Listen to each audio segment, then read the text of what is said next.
Hello and welcome into Daily Cards Live here on July 13th. Matthew Rocchio and Bob Ramsey bringing it to you today here on We are. ClaimsOnline.com. A great start, just an incredible start. Rebound quickly. Yes, exactly. Just move on. 1, 2, and 3. Bob Ramsey, how you doing today? Yeah, doing very well, Rock. Cardinals got a big win. Anytime you can beat the Dodgers, it's huge. Although I know Dodgers, you and I feel the same way. The Cardinals were, and I don't usually say this about athletics, they were lucky to win. I thought the pitching staff game plan was awful. In fact, let me start with the bold statement and then walk it back. The bold statement is you can't win a division this way. Yeah. You can't get into postseason this way. There for those who didn't watch the game or didn't look at the box score, they didn't use the Cardinal starter Matthew Liberatore until the third pitcher. He became the third pitcher. Biggest picture of the whole deal is the takeaway is the Cardinals need a top 2 starter. Top 3 minimum. This is a symptom. Last night's pitching staff usage is a symptom of that greater problem. Mm-hmm. So, but they compounded it by doing it in a screwy fashion. So here's what they feared. Turns out they were right, by the way, and I'll get to that in a moment.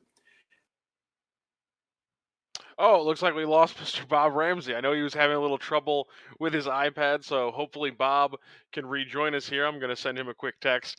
I know Bob's obviously very disappointed in how the Cardinals ran that entire thing. They ended up using 7 relievers. It was one of the more interesting games that you've ever really seen managed. And Ali Marmol, I thought, for what he was given, did a pretty good job. Obviously, right off the bat, having Jordan Hicks have to open in that role, again, it's something that they tried in the past and it didn't really work. And this time he was okay. 38 pitches, 18 strikes, 3 walks, just one strikeout. He didn't get lit up, didn't allow any runs, so it's passable. But again, I just don't think he looked as comfortable again in that opener role as he's looking at closing role. And Johan Oviedo, it's a positive to take out of a weird situation. I have a feeling that even Rammer, who clearly wasn't a big fan of what happened out there yesterday, I would think even he would say you got to take away some positive in Johan Oviedo. 37 pitches, he only threw 7 balls. He had a very solid job. Obviously, he gets hit for the 1 run, but I've been impressed with Johan Oviedo, and I think it's been one of the more surprising things overall. This bullpen overall has been a surprise. Packy Naughton and these guys, they're not what you expected. Even Junior Fernandez is giving you more than you expected, and you need it because not only is the starters not giving you exactly what you want, guys like Giovanni Gallegos are becoming less reliable than they were at the very beginning of the season, and that's problematic. So it's going to be interesting to see what the Cardinals come out with. Bob Ramsey looks like he has joined us back. I'm going to add him right back here. Hey, Rammer, how's it going? Well, good. My iPad died, so having to do it off my phone, it'll be a little shaky, but we'll just call it cinema verite. There we go.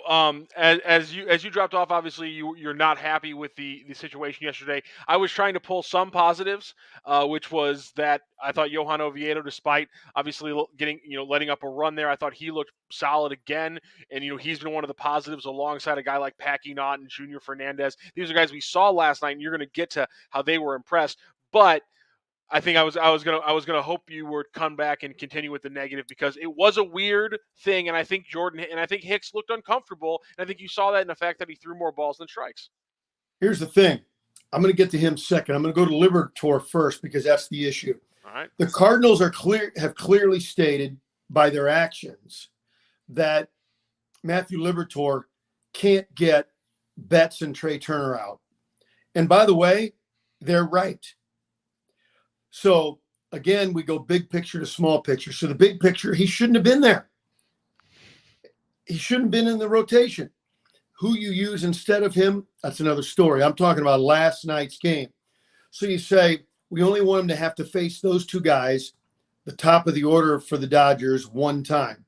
Okay, then why'd you wait so long? Two, Oviedo should have gotten the start, not Hicks.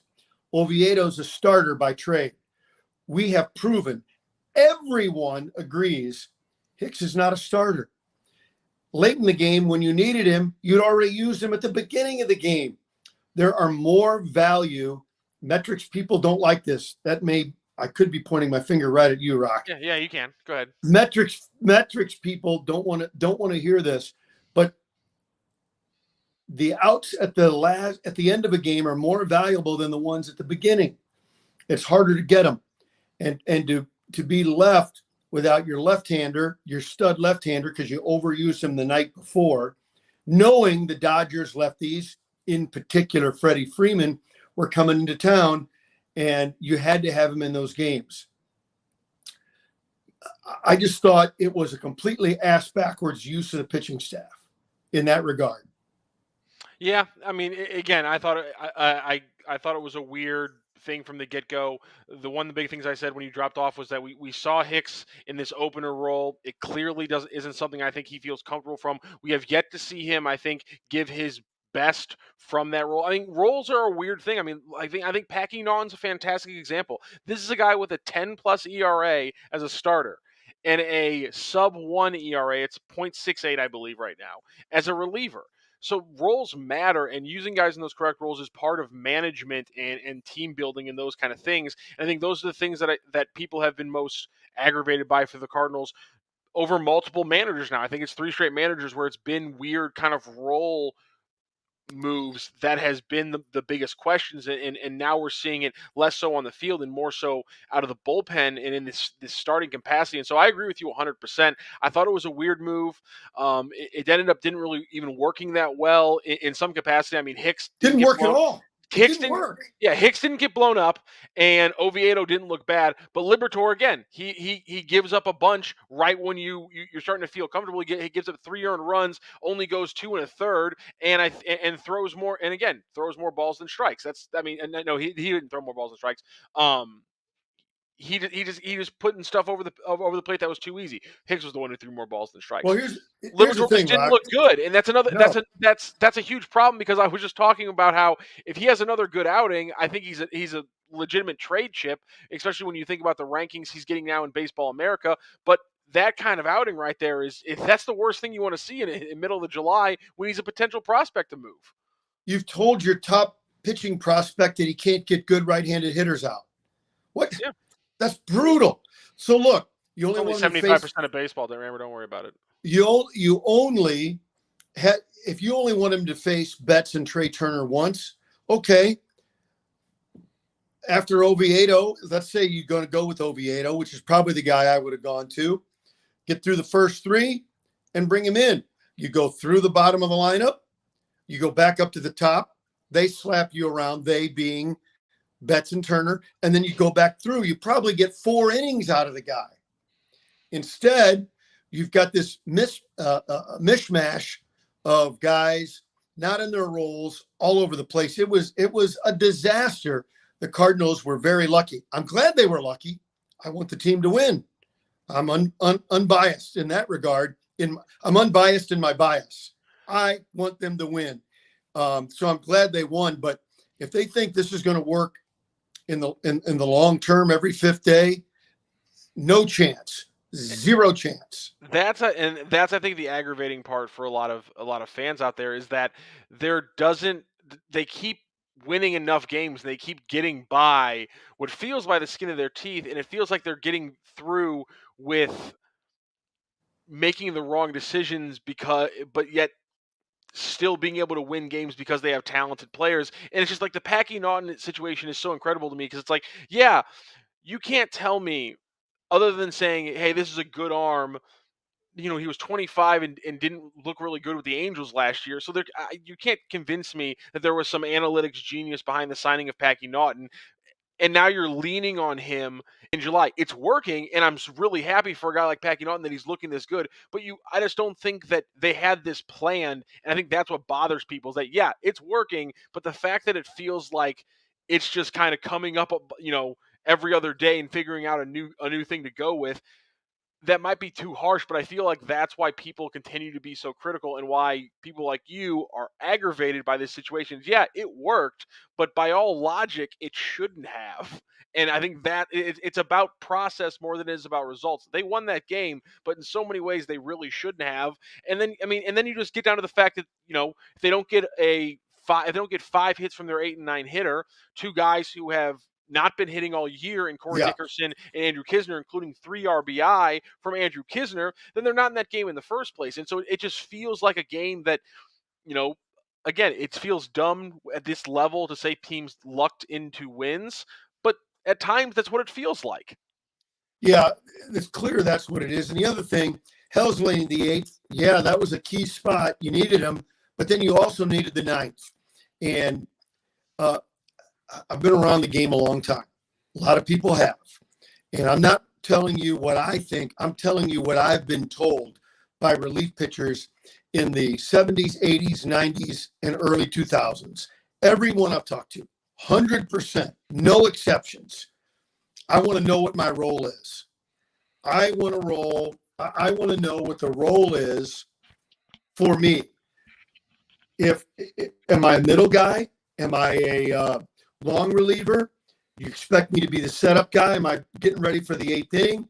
Am I a lefty specialist? Do I got to give you multiple innings? Am I the closer? Are you using me just in the 9th unless there are exceptions? That's what relief pitchers want. And the Cardinals just can't seem to get to that place. And yet at the same time, the numbers, if you look at the bullpen, the numbers are incredibly good because, and again, that's why it feels stupid to criticize it, because when you look at their July numbers, the bullpen has a 1.8 ERA, and has been dominant, especially when you compare it to the starters. But the process feels off, and that's why I think there's so much criticism, and why people sometimes sound crazy when they're criticizing a franchise that's been to the playoffs, year after year after year, and why there's still some level of, you know, you know, again, it sounds, like we're just being, curmudgeons, but it's real. They won the game and it looked good in a lot of ways. But again, Giovanni Gallegos struggled again. That's a pressure point that, if it wasn't for all these guys coming out of nowhere, that would be a huge deal right now. And so there are seams here that they kind of feel like they're getting caulked. And there's a couple big problems that I don't know exactly how they're going to attack them, but they got time, so I'll give them that.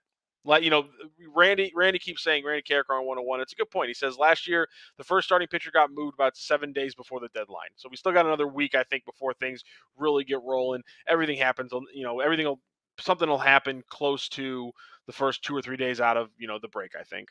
They've got to get a number 1, 2, or 3 starter. They have the talent to go out and get it. And that's what they need to do. And yeah, I just want to emphasize that you're fortunate to win a game, and it feels like, being on the other side of it, that it's an arrogance from management. And I'm talking about suits, not uniform management. The suits who are smarter than the game and trying to trick the game. The game will not be tricked. Keep trying it. Your trick is going to blow up in your face. Yeah, and we'll see what happens tonight. Obviously, Tony Gonsolin, 11-0 on the season, a 1.62 ERA. He's an absolute monster. The good thing is the Cardinals just have so much incredible left-handed hitting on this team, so that's good. They'll be able to really pot it up. Obviously, we're not sure what the lineup is today. I expect we'll see somebody like Nootbaar, get another lefty in the lineup, Nootbaar or Capel, in the outfield, Juan Yepez probably DHing. Do you expect, with just the way he's been hitting lately, do you expect to see more Albert Pujols against righties? Obviously, they did it last night against Mitch White. Went pretty well. I'm not expecting it against Gonsolin with how much of a monster he is, but do you expect to see more Pujols than we saw for the majority of the first half? Here's why you need a manager to understand when a guy's feeling for his swing and when a guy is in a groove. Pujols is in a groove. I don't agree with, well, play him till he stops hitting. Well, no, you don't want to play a player to failure, because then you failed him. You're supposed to put your players in a position to be successful. My point is, anybody that's reached the Yankees box scores and our old pal Matt Carpenter, why does he have a 13 OPS? Well, it's because they're putting in positions to be successful. He had 3 home runs last night. He had 7 out of 7 hits and 10 at bats. Why isn't he in there? Because that's not the good matchup. You take him out of the positions where he's not going to be successful. And when he can be, you put him right back in the lineup. They're handling Carpenter brilliantly. And that's what you need to do with guys who have some certain faults in their game. You maximize your strengths, you minimize your weaknesses. Yeah, splits aren't analytics, Rambo. You don't have to be afraid of them. You can just talk about how he's better against lefties than righties. Splits are just very simple numbers, it's just batting average, on base percentage. It's not that scary. Don't worry. All right. But you can have all the splits you want, but if you're in a slump, it doesn't. You could pitch a guy and strike him out. If the guy's in a slump, and then if a guy's not in a slump, he's going to hit Cy Young. That's where the splits. If you just follow the numbers, you end up chasing the numbers instead of being out in front of them. It's a big difference. All right, well, Adam Wainwright gets to start tonight. We probably won't see a ton of the bullpen. If we do, I think Genesis Cabrera is pretty much an absolute guarantee to cover pretty much any inning that Adam Wainwright doesn't have to pitch tonight against that Dodgers lineup.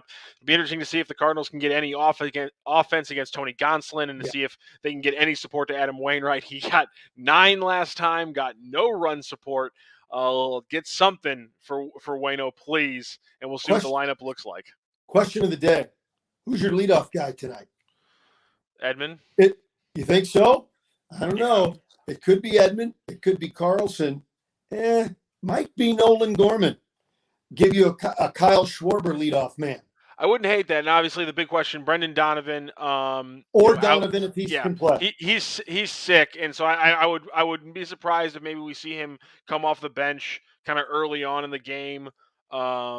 You kind of get him out there for half a game. Maybe he's an early pull in a different way. I think we'll see Donovan either tonight or tomorrow. I'd be shocked if it's longer than that.